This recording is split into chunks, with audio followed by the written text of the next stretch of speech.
down to the beach and enjoy it while it lasts. Today we have two very important guests. First, we have Professor Nicolai Petro. He's a professor at the University of Rhode Island and expert on U.S.-Russia relations and Russian politics. He is currently joining us from Ukraine, and we're very excited to have him. So welcome, Professor. Thank you so much for being with us. Hi there. So just to get started, it's been a couple days since the Trump-Putin meeting. There's been a lot of buzz from both sides of the aisle, and where do things stand where you are?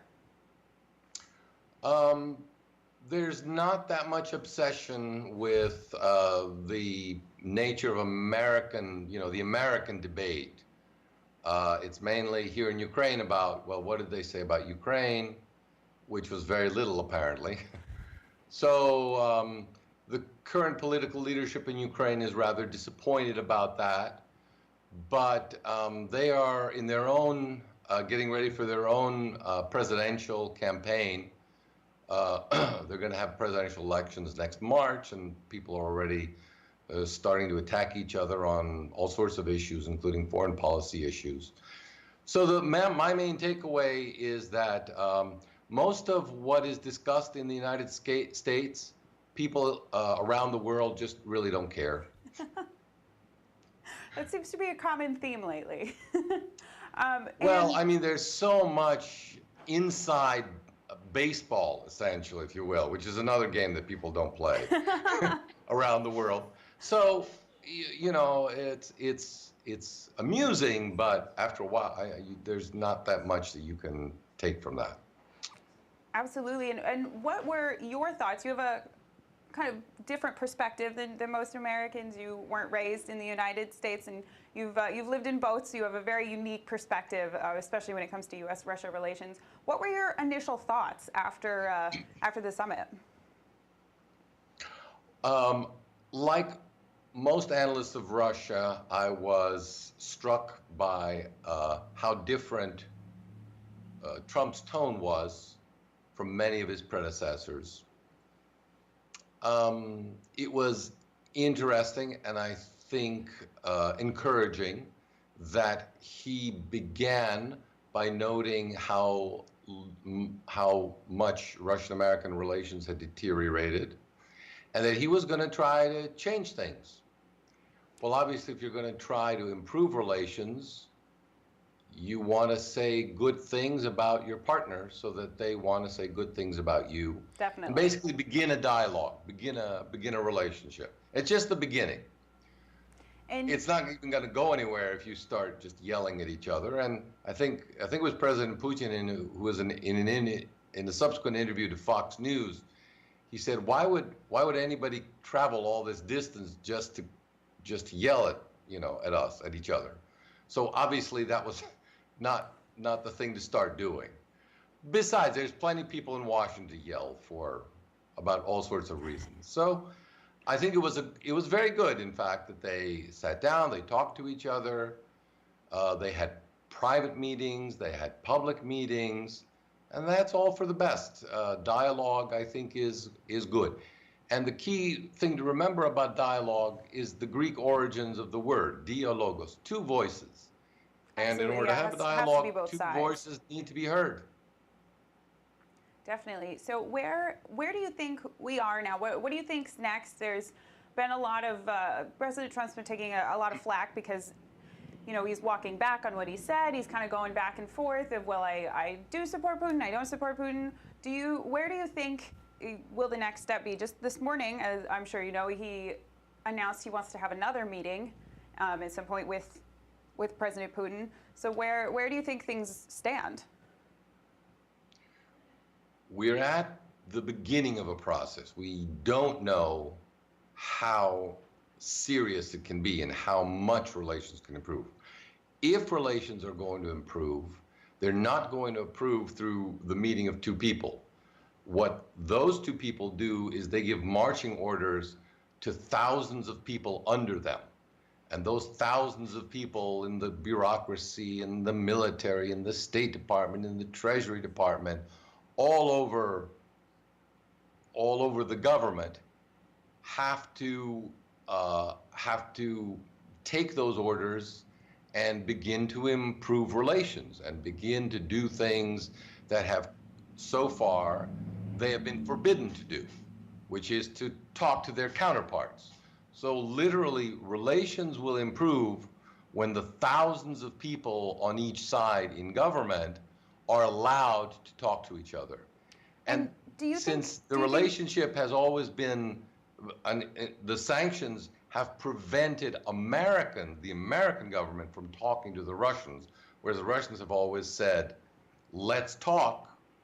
Well, clearly it has to begin, the sanctions have to be lifted from the American government on itself to allow Americans to have broader and more intense relationship with their Russian counterparts at every level. But until, and that's a long process, that the message has to get through, there has to be a new agenda. It's helpful that on both sides, it's anticipated that there will be commissions set up, which will look at how to do that sort of thing for economics, for the military, for for foreign relations. So it's a long process, and we're hardly at the beginning of anything. Do you think that that process is even possible, though? I mean, there's always been the deep animosity between Russia and the United States. There were, of course, following the Cold War, there's still lingering feelings of, oh, we can never be aligned, we're too different. Do you see a world where Russia and the United States can become on friendly terms and even become allies? Historically, before 1917, Russia and America were among the closest partners internationally. As a matter of fact, there are historians who argue that Tsar Alexander II's support of the North in the Civil War, including the basing of the Russian fleet in New York, was crucial to the success of the war effort by preventing a successful British and French blockade of the North that would have supported the South, because they supported the Southern cause, the Confederacy. So that was something that was acknowledged with great sympathy and thanks by American presidents at the end of the 19th and early 20th century. The rivalry and enmity began with the communist takeover in Russia, which is why many people expected that with the end of communism in Russia in 1991 and its overthrow by the Russian people, that a new leaf could be turned. But we run into psychological problems. People who have lived their whole life thinking of Russia as the Soviet Union don't have a way out. It's hard to change your worldview that drastically. They don't have any framework. Right. They don't have any framework for thinking of Russia as what it now is trying to become, a different country from the Soviet Union.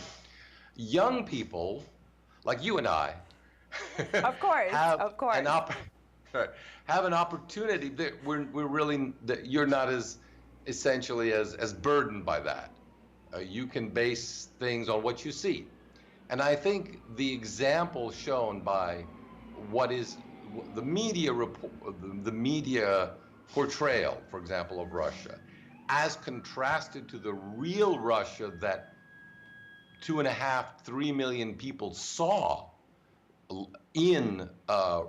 by visiting Russia, foreigners, by visiting Russia during the World Cup, was just so stark, such a vast contrast, that it really gave a lot of people pause, saying, well, why are we being told, really, to think about Russia as an enemy when there's so many great friendly people and it seems like a very open, tolerant society?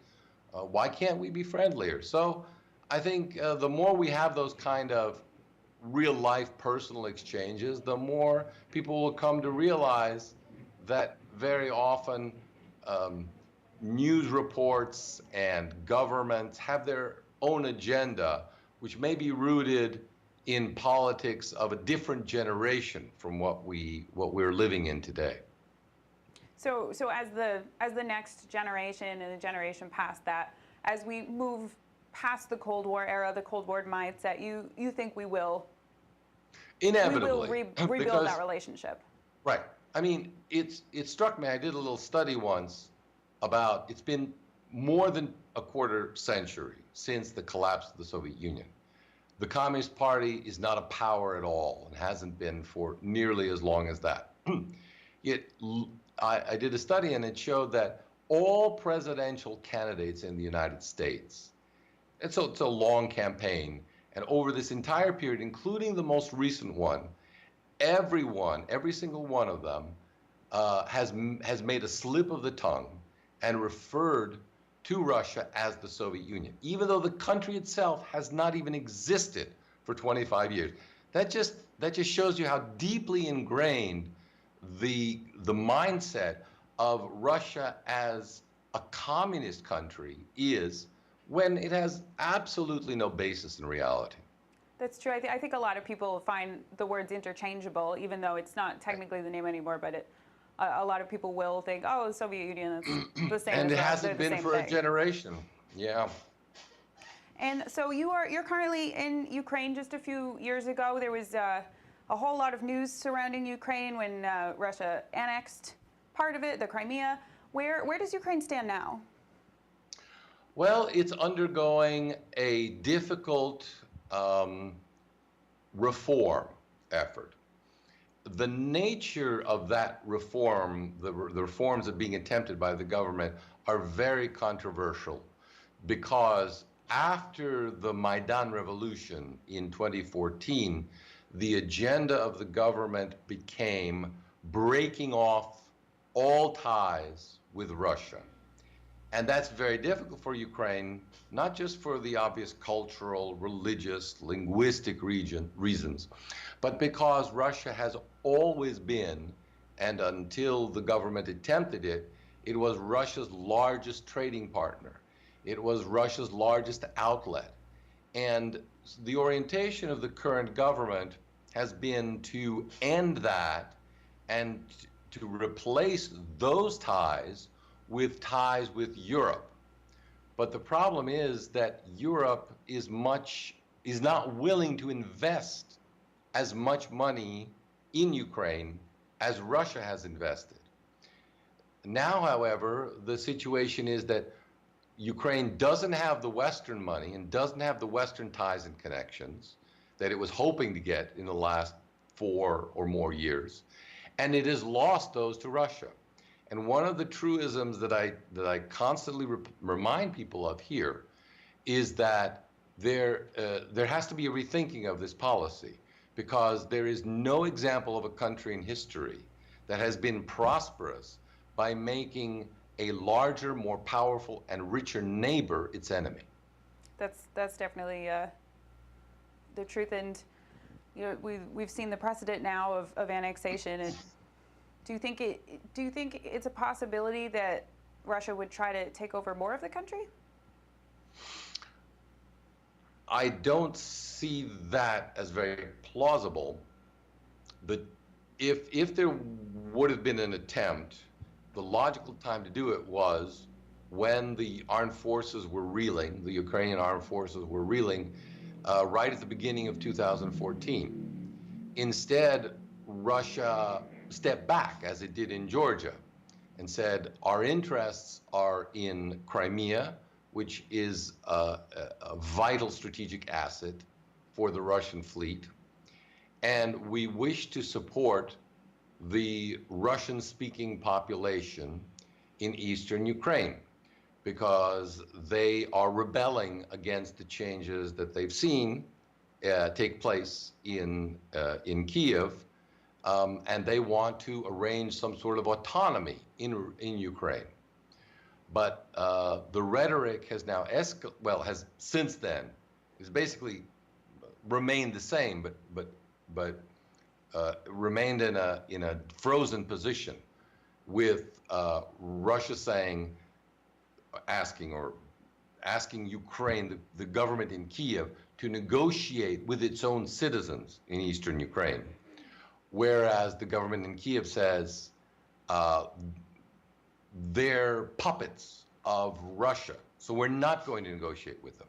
At first, right off the bat, they called them terrorists. That's 6 million people, terrorists. And then after that, they simply said, well, last year, as a matter of fact, they decided that this was not going to, there was no longer a terrorist operation at the end of last year, but that this would now be called a war of defense, a defensive war against Russia. But Russia really has done nothing new in the last 4 or 5 years on that front, and I don't see what could possibly lead to them expanding or doing anything different from the policy they have. Because essentially the ball, they've negotiated, they've helped to bring the negotiation of the so-called Minsk agreements. Now the problem is that Ukraine is not implementing those agreements because they would in fact allow for autonomy in eastern Ukraine. And they don't want that anymore. So it's very much a domestic internal matter for Ukraine. Well, it'll be very interesting to see how that turns out, as well as the later ramifications of It'll be meeting. It's a long historical process. Everything, all big changes generally are. Yeah. Nothing happens overnight. Well, thank you so much for joining us and lending us your expert opinion on the matter and a very interesting perspective we don't always get in the United States. So thank you so much for taking the time to join us from halfway across the world. Thank you. Thank you, Rachel. So much, Professor Nicolai Petro. And if you stay with us, we'll be right back with our next guest here on Go Local Live.